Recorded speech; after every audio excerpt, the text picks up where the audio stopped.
வணக்கம் நேயர்களே.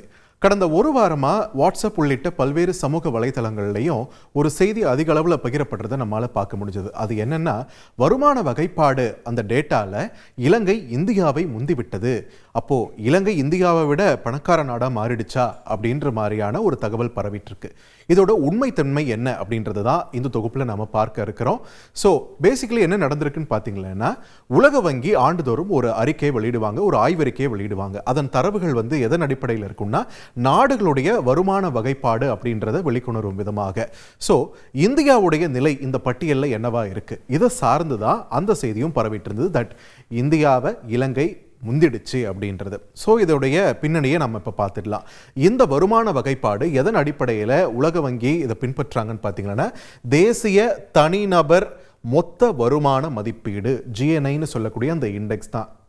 அதாவது ஒவ்வொரு நாட்டுடைய மொத்த வருமானம் அப்படின்றத தாண்டி தனிநபர் வருமானம் எந்த அளவில் இருக்கு, அந்த ஆவரேஜ் எவ்வளவா இருக்கு, அதன் அடிப்படையில் தான் இந்த வருமான வகைப்பாடு அப்படின்றது வகுக்கப்படுகிறது. அந்த வகையில் பார்க்கும்போது பார்த்தீங்கன்னா, மொத்தம் 4 வகைகளாக இந்த நாடுகளை உலக வங்கி பிரிக்கிறாங்க. அந்த வகையில் குறைந்த வருமானம் கொண்ட நாடுகள் அப்படின்னா, அங்கே தனிநபர் வருமானம்ன்றது $1175 அல்லது அதற்கும் குறைவான அளவில் சம்பாதிக்கக்கூடிய வருமானம் கொள்ளக்கூடிய நாடுகள்.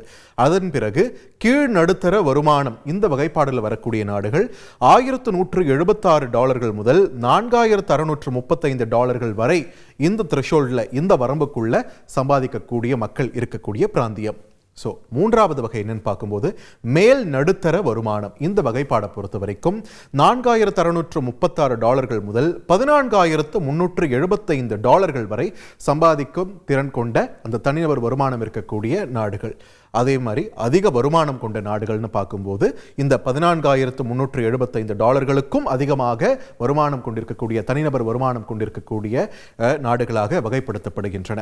இதில் எந்தெந்த நாடுகள் முன்னேற்ற பாதையில் போயிருக்கு அப்படின்னு ஒரு டேட்டாவையும் உலக வங்கி தரப்பிலிருந்து வெளியிடுறாங்க. இந்த 2026 இந்த பட்டியலை பொறுத்த வரைக்கும் எந்த நாடும் பின்தங்கி வரல, ஆனால் சில நாடுகள் முன்னேறி இருக்கின்றன அப்படின்னு சொல்றாங்க.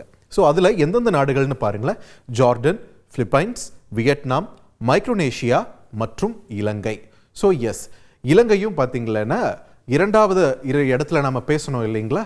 குறைந்த நடுத்தர வருமானம் கொண்ட நாடுகள், அந்த இதில் இருந்து அதிக நடுத்தர வருமான நாடுகள் அப்படின்ற ஒரு கேட்டகரிக்கு இலங்கை ஜம்ப் ஆயிருக்கு, நகர்ந்திருக்கு அப்படின்றது உண்மை நிலவரம் தான்.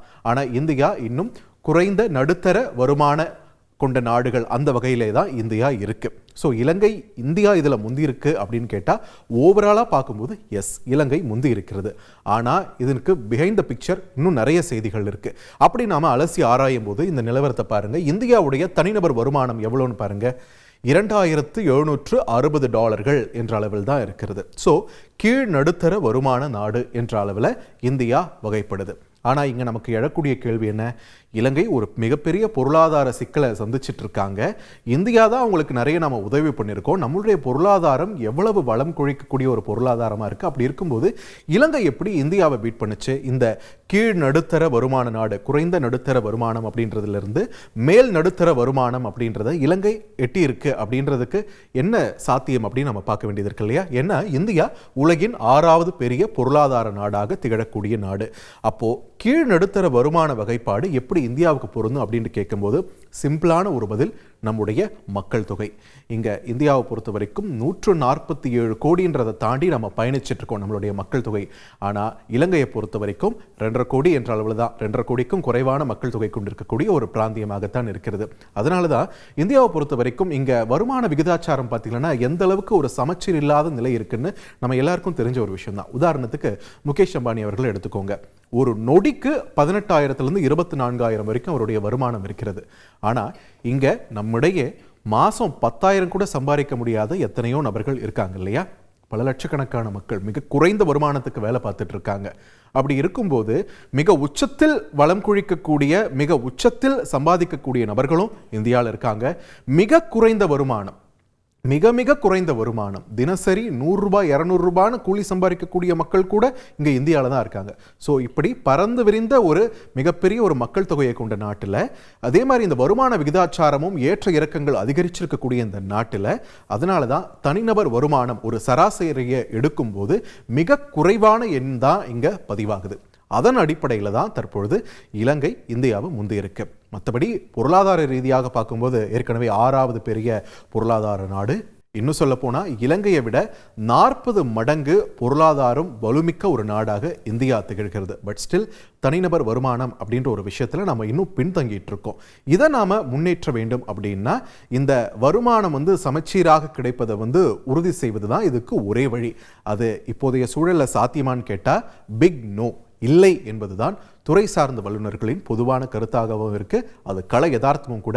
அது எனக்கும் தெரியும், உங்களுக்கும் தெரியும், எல்லாருக்குமே தெரியும். ஸோ அப்படி இருக்கும்போது நம்முடைய இந்தியாவுடைய இந்த கீழ் நடுத்தர வருமான வகைப்பாடிலிருந்து இந்தியா அடுத்த கட்டத்துக்கு போகிறதுன்றதுக்கு ஒரு மிக நீண்ட நெடிய பயணமாகத்தான் இருக்கிறது. அவ்வளவு சுலபமான ஒரு காரியம் கிடையாது. அதுக்கு ரொம்ப வருட காத்திருப்பும் அவசியமாகிறது. ஸோ தற்போதைய சூழலில் அந்த வகைப்பாடில் தான் இந்தியா பயணிக்க இருக்கிறதுன்னு தெளிவாகுது. ஆனால் இப்போ இந்தியாவுடைய பொருளாதாரம் எவ்வளவு பெருசுன்னு பேசுறோம் இல்லையா? அதனால என்ன சொல்றாங்கன்னா, உள்ள இருக்கக்கூடிய மாநிலங்கள், அந்த மாநிலங்களுடைய தனிநபர் வருமான சராசரி எடுத்து பார்க்கும்போது இந்தியாவுல மட்டுமே மேல் நடுத்தர வருமான வகைப்பாடுக்குள்ள மட்டும் 5 மாநிலங்கள் வருகிறது. குறைந்த வருமான வகைப்பாடு, அதாவது கீழ் நடுத்தர வருமான வகைப்பாடு கூட கிடையாது, அதுக்கும் கீழே குறைந்த வருமான வகைப்பாடுல 3 இந்திய மாநிலங்கள் வருது. அந்த அளவுக்கு இம்பேலன்ஸ் நம்ம நாட்டில் நிலவுது அப்படின்றதுக்கு சான்றுதான் இந்த டேட்டா. அந்த வகையில் குறைந்த வருமான வகைப்பாடுல பாருங்க, பீகார் மாநிலம் முதலிடத்துல $984 மட்டும்தான் தனிநபர் சராசரி தனிநபர் வருமானமாக இருக்கிறது. உத்தரப்பிரதேச மாநிலம் 2வது இடத்துல $1403 மட்டும்தான் அங்கே தனிநபர் சராசரி வருமானமாக இருக்கு. ஏன்னா 24 கோடி பாப்புலேஷன், அங்கே மக்கள் தொகை தமிழகத்தை விட 3 மடங்கு அதிக பாப்புலேஷன் இருக்கக்கூடிய ஒரு மாநிலம். அதனால அவங்களுடைய சராசரியும் இவ்வளோ குறையுது. தொடர்ந்து ஜார்க்கண்டும் $1470 குறைந்த வருமான மாநிலங்கள் அந்த பட்டியலில் தான் இருக்காங்க. இதுவே மேல் நடுத்தர வருமான மாநிலங்கள் அப்படின்னு நம்ம பார்த்துட்டு இருக்கோம். அதாவது இந்தியாவுடைய மொத்த சராசரியை வைக்கும்போது நம்ம இந்தியா கீழ் நடுத்தர வருமான நாடா இருக்குது. ஆனா மாநிலங்கள் அடிப்படையில் பார்க்கும்போது அதை விட தாண்டி, அந்த சராசரியை தாண்டிய இந்த 5 மாநிலங்களை பார்க்கிறோம். மேல் நடுத்தர வருமான மாநிலங்கள் முதலிடத்துல டெல்லி $6217, 2வது இடத்துல கர்நாடகா $5579, அடுத்தது 3வது இடத்துல தெலுங்கானா $5407, 4வது இடத்துல தமிழ்நாடு $5329 என்ற அளவில் வருமானம் ஈட்டக்கூடிய தனிநபர் வருமானம் இருக்கக்கூடிய ஒரு மாநிலமாக இருக்கிறது. 5வது இடத்துல குஜராத் $4734 என்ற அளவில் இருக்கிறது. ஸோ தேசிய சராசரியை விட இந்த மாநிலங்கள் ஒரு பெட்டரான ஒரு பெர்ஃபார்மன்ஸை கொடுத்துட்டு இருக்கு அப்படின்றது நமக்கு புரியுது. பட் ஸ்டில் எந்த ஒரு செய்தியும் முழுமையாக ஆராயலைன்னா இப்படி தான் ஒரு அறகுறையான தகவல் அதிக அளவில் பகிரப்படும். அதற்கு ஒரு எடுத்துக்காட்டு தான் இந்த செய்தியும் கூட. ஏன்னா இலங்கை இந்தியாவை முந்திடுச்சு, அப்போது இந்தியாவோட பொருளாதாரம் அவ்வளோ மோசமாயிடுச்சான்னு கேள்வி எழுப்புற அந்த புரளிக்கு அடிப்படையாக இந்த டேட்டாவும் இதை சார்ந்து வெளியிட்ட அந்த அரைகுறையான ஒரு செய்தியுமே காரணமாக அமைஞ்சிருச்சு. மொத்தத்தில் பார்க்கும்போது இந்தியாவுடைய பொருளாதாரம் மிக வேகமாக முன்னேறி கொண்டு தான் இருக்கிறது. அதே நேரத்தில் இந்த வருமான இன்கம் இம்பேலன்ஸ் இருக்கு இல்லையா, அதுவும் அதிகமாக இருப்பது தான் நம்முடைய நிலை இன்னும் சராசரியை தொடாத ஒரு சூழல் நிலவுவதற்கும் காரணமாக அமைகிறது. இது அவ்வளவு சீக்கிரம் மாறப்போறது இல்லைன்னு ஏற்கனவே சொன்ன மாதிரி நம்ம எல்லாருக்குமே தெரிஞ்ச ஒரு விஷயம் தான். பட் மாறும்னு நம்பலாம். இனி செல்லும் இடமெல்லாம் செய்தி. தந்தி டிவியின் வாட்ஸ்அப் சேனலை ஃபாலோ பண்ணினா செல்ல இருக்கும் இடமெல்லாம் செய்தி. இதோ QR கோட் இப்பவே ஸ்கேன் பண்ணுங்க, ஃபாலோ பண்ணுங்க.